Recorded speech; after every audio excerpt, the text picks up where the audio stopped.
Welcome back to the channel. I just want to say today we're at some point going to hit 100,000 subscribers, which is so crazy. And I'm probably going to drop this video after we hit it. So if we already hit it, congrats everyone. I will be doing another video tomorrow saying thank you and quite possibly another giveaway too, who knows. So make sure you keep a like down on the channel for that. But I kind of want to quickly go over the iPhone 6 and the iPhone 8, seeing which one you should buy in 2019. Now, obviously, if you have the money, go for the iPhone 8. I mean, it only makes sense. But for those people who just want to know, like, bro, is the iPhone 6 that much worse? Is it better than some even other choices? Basically, what's the best bang for your buck, okay? And we're going to pretty much go over that. And these two phones have changed quite a bit in the last year. I would say in the iPhone 6's advantage, it's kind of better now than what it was last year, which is pretty crazy to believe. But that's actually what it is, and it's pretty insane, I know. But looking on the outside, they both look pretty much the same from the front. They both have 4.7-inch screens, 750p, same PPI, same every single thing. The main differences are pretty much from the home button. The iPhone 8 does have Touch ID 2, where the iPhone 6 does not. And the iPhone 6 has an actual clicky button, where the iPhone 8 is actually just a vibration motor. Pretty big differences right there. And obviously looking at the back, the iPhone 8 has a very nice glass back. It also has wireless charging, where the iPhone 6 has that, aluminum design. It's not the worst thing ever, but you can see that the iPhone 8 definitely looks a lot more premium than the iPhone 6. Now, the crazy thing is, turning them both on, they both have the same version of iOS on it, iOS 12.1.2 as of today. I mean, looking forward, it's probably going to get 12.1.3 at some time. I don't know why Apple's taking their time with it. But surprisingly, the iPhone 6 isn't completely horrible on iOS 12. I mean, it's pretty much gotten a lot better since iOS 11. But obviously, the iPhone 8 not only will be better on iOS 12, it'll also be getting way more versions of iOS than the iPhone 6. I honestly, truly believe that iOS 12 is the last version of iOS that the iPhone 6 is going to get. I don't think it's going to go any further than this. If it does, I'm going to apologize 1,000 times, but I'm pretty sure it's not. So the iPhone 6, it had a pretty good run, but I think it's going to end now, and the iPhone 8 is going to keep getting software versions for at least like another 3-4 years at least. So in terms of software, the iPhone 8 will definitely beat the iPhone 6 hands down. Now moving on to the hardware side of things, okay, this is where things get a little bit interesting. The iPhone 6 had the Apple A8 chip. It has a dual-core CPU and 1 gig of RAM, where the iPhone 8 has the Apple A11 Bionic chip, a hexa-core CPU, and 2 gigs of RAM. Now looking at those specs, you'd be like, oh, whatever, those things are just numbers. I can tell you from real-world use, the iPhone 6 just does not hold up that well. I feel really bad saying that because I know a lot of people who watch these videos own the iPhone 6 and they want me to say, oh, it's not that bad, it's this and that. But man, if I'm being honest, I don't want those people who currently don't own either to make the bad decision. And I'll tell you right now, the iPhone 8 is so much faster than the iPhone 6. Man, I'll be honest, the iPhone 6S is so much faster than the iPhone 6. There's really like no in between. I think the iPhone 6 was like one of the last slow iPhones. I think after this phone, they pretty much like ramped it up a notch and made it a lot better. So I'll definitely say that in terms of performance, whether you're gaming, multitasking, opening apps, closing apps, everything will pretty much be better and faster on the iPhone 8. And I wish I could say that the iPhone 6, when you factor in the age and everything and like the price, it's still a good bang for its buck in terms of performance, but I don't think that's true either. I think the iPhone 8 does a much better job for the price per value of performance than the iPhone 6. I feel like if I had to, I could definitely use an iPhone 6 as a main phone, but I really would not enjoy it, and I would honestly think I would just rather use I'm not even going to say because you guys are going to get mad, but all in all, I don't think the iPhone 6 is horrible in performance. I mean, if you're doing casual gaming, if you're kind of like here or there, if you're just opening apps and staying on one app at a time, then I don't think it's too bad. But if you're a power user, I really think you would want to get more out of a phone, and looks can be deceiving. And I said this earlier, but the iPhone 6 looks like a phone that can probably still handle what you want it to do. But in real world use, every time I've tested it, every single iOS version I've tested it on, it just does not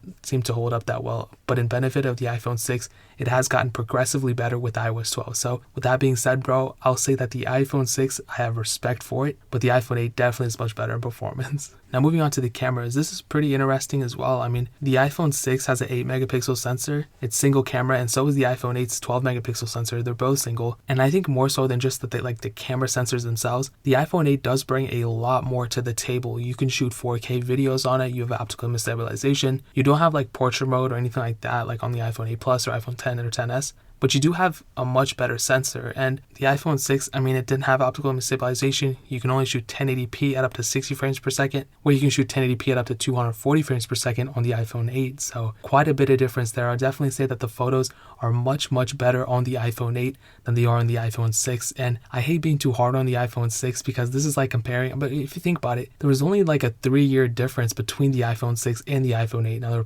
so there's not even that much of time that progressed, but there kind of was at the same time. It's kind of weird to understand, but I'll definitely say that the camera obviously is much better than the iPhone 6. And I wish I could say that when you factor in the age and the price and everything, like I said, with the performance with the iPhone 6, that it would still be just as good, or it's like a decent bang for its buck in the camera too. I don't think that's true at all. I mean, the camera can get its job done, I guess. It can take photos, take videos, this and that, but I think when you factor in everything together, it's just not that good of a package in my opinion. So I'll definitely give the edge to the iPhone 8 in terms of the camera quality as well. The front cameras are 1.2 megapixels on the iPhone 6 and 7 megapixels on the iPhone 8. Again, like I always say, dude, like the iPhone 8 is much better, and it's not even close. So again, another check mark for the iPhone 8.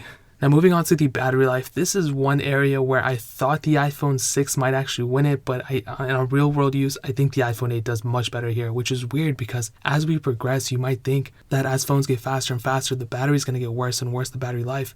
But I don't really think that's the case. I think what's going on now is like manufacturers, especially Apple, are just decreasing the size of the batteries, which is super annoying. I don't know why they do that, but at least they're kind of making do with what they have. But in terms of the iPhone 6 and 8, they actually increased the battery a little bit, very marginal amount.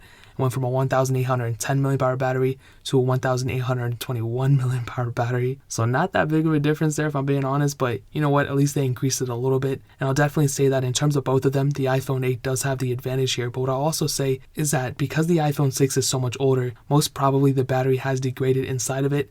So what I would almost recommend you doing is getting it replaced, but Apple stopped doing that replacement program. But the biggest advantage over the iPhone 6, over the iPhone 8, which you might be surprised, is that the iPhone 6 is actually pretty easily to be repaired. So if you need to replace the screen or the battery or anything like that, you can do that on the iPhone 6 much easier than you can on the iPhone 8. And if you want to replace the battery, you can do that pretty much the same quantity on both. Like it would be the same easy. It will be the same like easy level repairability. But the iPhone 8 will definitely do you worse in that category because if you replace the screen on an iPhone 8, the home button stops working and Touch ID stops working, so you have to use Assistive Touch, and it's just an annoying process. You can only get these things replaced through Apple Store, so if you ever plan on fixing a thing of your phone, you'll probably be better off getting another iPhone, not necessarily an iPhone 6, but you know, there's some other options out there too. Now, some other notable things to note, the iPhone 6 does not have any IP certification, no water resistance, no nothing, but the iPhone 8 does have that, so pretty big advantage right there, especially if you're like someone who's active. I'm not active at all. I freaking eat junk food all day and I just sit around and do nothing. So that's a pretty big advantage for people who have an iPhone 8, is that they can spill some water on it, they can be a little bit more rugged with it, and it'll be able to handle it a lot better. But another advantage for the iPhone 6 is that it does have the headphone jack. So for those people who haven't moved on yet and like clinging on to horrible negative things in their life, the iPhone 6 will probably do you better in that aspect. But I'm so past that now. Like, you know, there's a whole trend of like AirPods making you much more of a man or much more of a woman and being like much better. I'd probably recommend for all those ugly people out there, including me, go get some AirPods and just suck it up and go for the iPhone 8. So answer the question, is the iPhone 6 a better competitor or is the iPhone 8 a better competitor in 2019? And what I'll tell you is, without a doubt, obviously the iPhone 8 is a much better competitor than these two. I don't even think the iPhone 6 is like the best bang for its buck. I don't even think the iPhone 8 is the best bang for its buck, honestly. If you can just spend a little bit more money, I would probably recommend you getting an iPhone 6s. I say this in every video. I'll be dropping another 6s comparison very soon, but that phone is still supported. It pretty much has the same capabilities as the iPhone 6, has the headphone jack still, but you get all those cool little features, Force Touch, 2 gigs of RAM, and all these different things without having to spend all that extra money, man. And if it's between the iPhone 8 and the iPhone 6, obviously get the iPhone 8, but if it's between the iPhone 6s and the iPhone 8, if you have the money, go grab the iPhone 8, but you'd probably be getting the best bang for its buck through an iPhone 6s than an iPhone 8. So if you want to find the cheapest iPhone 8, obviously eBay would probably do best, or Craigslist or something. That's where you can usually find the ones that are most battered up and like have a lot of scratches and this and that, but you can usually get them for the cheapest prices. Or you can go get them on Amazon certified refurbished, which I always recommend. and you might be spending a little bit extra money, but they usually come with warranties, and a lot of people don't even know that Amazon does sell certified refurbished phones. So what I'll do is I'll find the cheapest certified refurbished ones I find on Amazon, and I'll link them straight below so you guys can get them from there. And every sale that goes through those links actually helps out the channel too, so you can help us do more videos like this and do more giveaways and things like that. So we'd really appreciate that if you guys can do that. But that is pretty much it. If you guys have any questions or anything like that, leave it down in the comment section below. Hit that like button, that'll mean so much, but definitely hit that subscribe button. Every single subscriber that we get really does count, so it'll mean so much if you guys could hit that. Also check out the other links down in the description as well. My Twitter, my Instagram, my second channel, all those links are linked down below. I would really appreciate if you guys could check it out, but more importantly than everything else, I love every single one of you guys, and hopefully I'll catch you guys in the next video. Peace out till then.